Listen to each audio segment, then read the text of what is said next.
February 6, 1952, 71 years ago to the day, marked the death of King George VI and the accession of his daughter Queen Elizabeth II.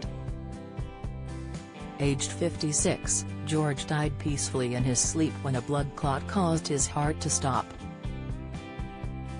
At the time, then Princess Elizabeth was thousands of miles away in Kenya, visiting as part of a Commonwealth tour with her husband Prince Philip. The Duke of Edinburgh was informed of the news first and was given the difficult task of telling his wife. As the Daily Express recorded at the time, the Queen was devastated. She wept like a 25-year-old girl who lost her father. Upon hearing the news, the royal couple flew back to Britain with Elizabeth touching down as the newly appointed Queen. While the new monarch reportedly acted with a sense of duty in public, in private she was heartbroken, a sentiment she shared in a touching letter to her father's former staffer weeks later. The letter, written on morning paper, revealed the Queen's shock over the death of her father. It was addressed to Sir Eric Mieville, who served as King George's assistant private secretary from 1936 to 1945, and written just 1 month after Elizabeth ascended the throne. In the note, she confesses her disbelief at George's death, writing, "It all seems so unbelievable still that my father is no longer here, and it is only after some time has passed one begins to realize how much he is missed." Dated March 3, 1952, she signed the letter with her new signature as monarch, Elizabeth R. The letter was bought by a private collector at auction 15 years ago. In 2015, royal memorabilia specialist Ian Shapiro told the Daily Mirror, "This is a very personal letter at a moment of deep emotion. The young Queen goes to the heart of her family in reflecting on the loss of her father and the King." Queen Cancer revelation approved by royals to avoid Harry book bombshell. Giles Brandreth, a royal author and friend of Prince Philip, has claimed the late Queen Elizabeth II had a form of bone marrow cancer.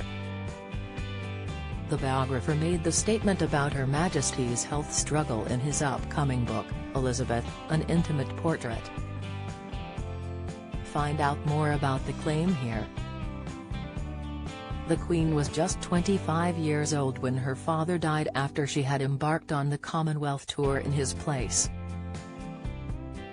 Accompanied by Prince Philip, the princess left London just days before his death, with George defying the guidance of his closest advisers to see his elder daughter off. His appearance at the airport marked his final public appearance and the last time the young princess would see her father. George had been suffering from a prolonged illness but had reportedly been in high spirits in the days before his death. The Daily Mirror reported at the time, for all Tuesday the King was out with his neighbour, Lord Fermoy, shooting on the estate.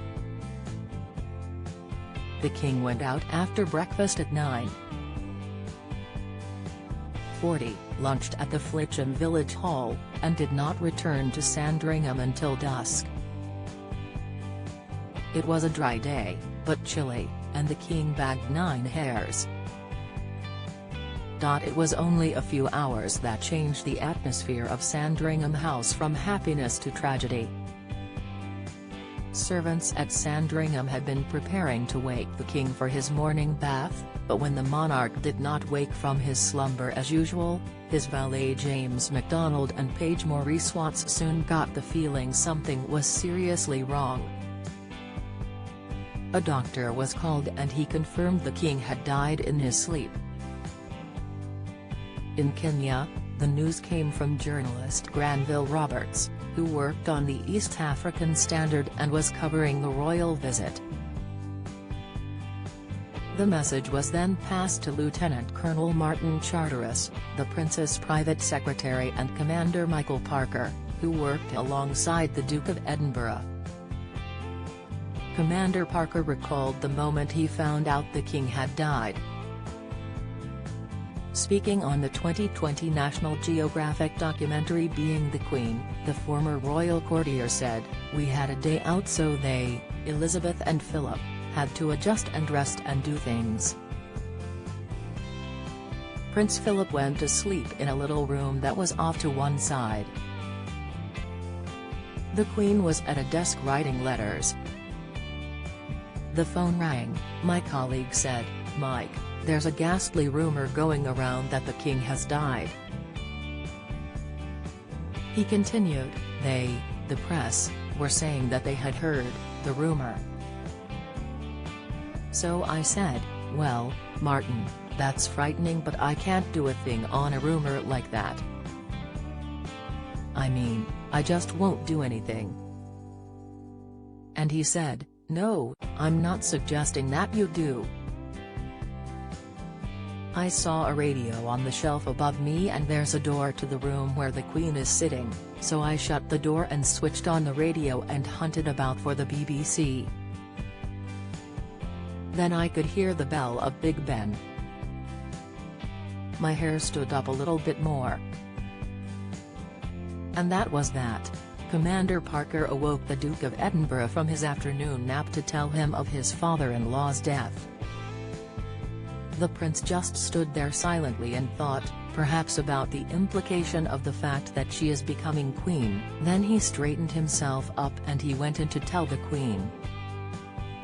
Philip took his wife for a walk around the grounds, informing her of her father's death and that she was now monarch. Once back in the UK, she read the accession declaration, marking the end of her father's reign and the beginning of her own. It was a reign that saw her become Britain's longest-serving monarch, overtaking Queen Victoria and becoming the first British sovereign to celebrate a platinum jubilee.